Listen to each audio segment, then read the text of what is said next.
สบายดีสบายดีเนี่ยหมอต่อยอย่างสูงหรือว่าอินหัวนะเซ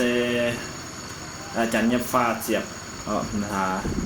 อีชิน20 หลวดอีบริษัทมันยงช้ำอินหัวนะยัดอัดนมขีบได้แต่ว่าแรงจริงเนี่ยหมอต่อยแรงจริงหรือว่าผู้ติดตามผู้ที่ว่ากองวางเกมนำช่อง YouTube หรือว่ามาในซูงมาไอ้บัวจิ๋วแต่ว่าผลิตหลายละหายก็อยากละหายยี่เจ้าหายแรงจริงมีมาต่อยบัวหรือว่าซัพพอร์ตกดไลค์กดแชร์ด้วยดีเสมอมาแรงจริงช้ำแต่ว่า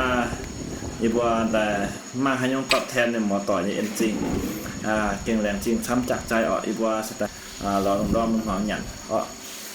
เขาเนี่ยหรอครอบครัวเขาก็หรือว่าโจกงแต่โจกงเฮียทั้งตัวอยู่ก็ยังโจสไตล์ขับปังใหม่นะว่านำช่อง YouTube ยันมัวต่อยสไตล์เกมนะว่ามั่งไฟสไตล์แหลมจริงช้ำมีมัวต่อยเสียขับปังใหม่เนี่ยมัวต่อยบัวเกมสไตล์นะว่าถึงกดไลค์กดแชร์ละหายมั่ง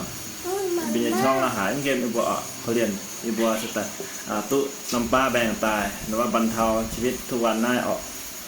หมายเป็นหัวเจ้าละหายหมายขนมปุ้นตอนบนหยันละหายฟูงช่วยเมียงโรงเรียนละหายป่าเวหรือว่าถึงตู้ช้ำเนี่ยไอ้บัวแดงจริงช้ำเนี่ยหมดต่อยหม่ำนี่เสียตายนายกล้องเสียงปนายเสียตาย